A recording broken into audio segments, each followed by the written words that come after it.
It was a glorious day on the island of Sodor. Villagers, children, even the top of hat were excited. The circus was coming. The engines were thrilled. They loved the circus too. Percy loves the horses. Choo-choo James loved the clowns. Children gathered on the bridges. They were waiting to see the circus pass by. Thomas became more and more excited. Everyone wanted to collect the circus for Brendan Docks. Choo-choo Sir Gordon, choo-choo Sir Young Bow, Sir Topham Hatt came to Tidmouth's shed. He has exciting news for Thomas. Thomas, you are to collect the circus. He boomed. Thomas was very happy. Pulling the circus sounded like wonderful fun. It is a birdie, but there's too many freight cars for you to pull out of the top of hat. You must share the work with another engine. Percy and James were pleased.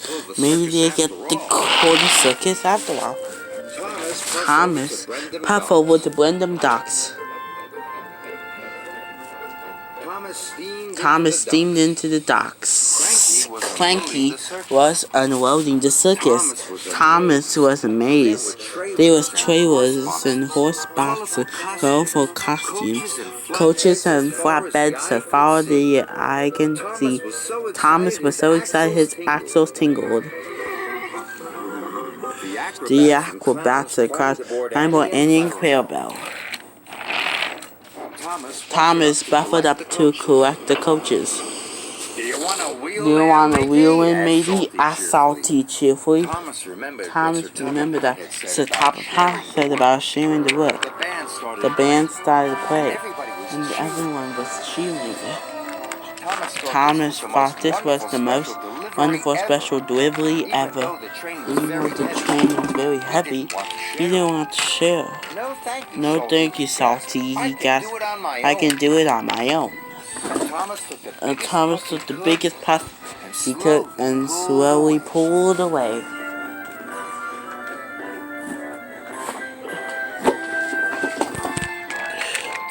Thomas trundled through the country.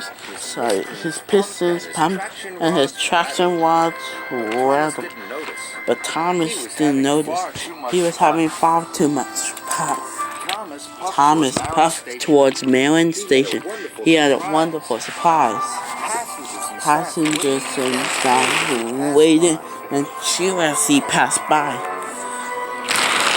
The band played on, and Thomas blew his whistle at times. Thomas felt very special. Touring the circus was lots of fun. Thomas stopped by a bridge. Percy was waiting there too. Children waved at Thomas and the circus.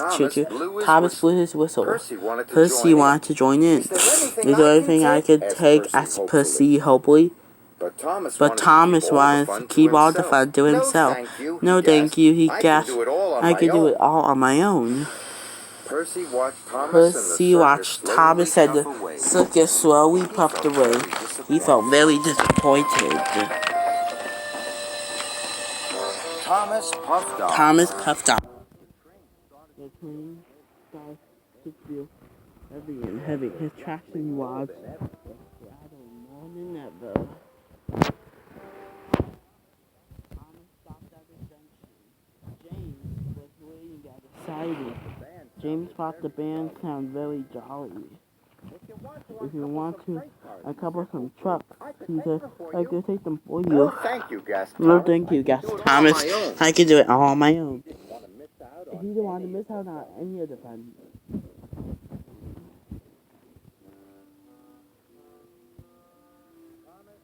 Thomas being every truck got harder and harder.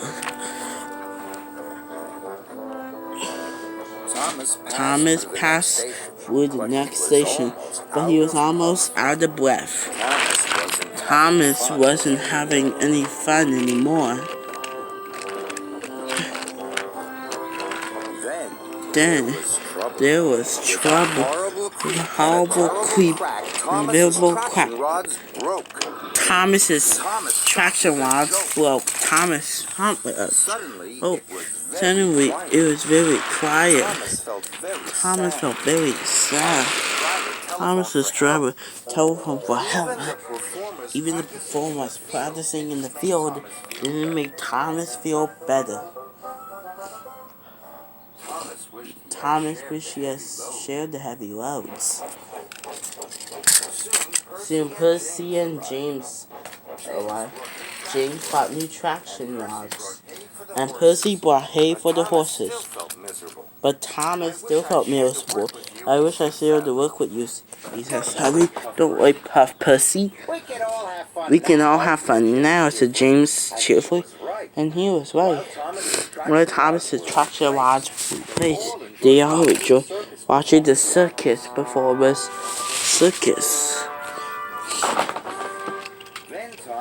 Then Thomas shared the freight cars.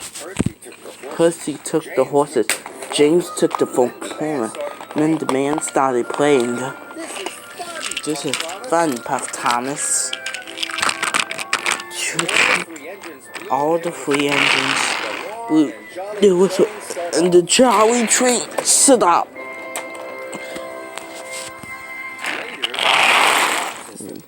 The engines watched as the big tent was pulled up. Thank you for helping me, puffed Thomas. Sharing your work makes it much easier, but sharing the fun is the best fun of all. And everyone agreed.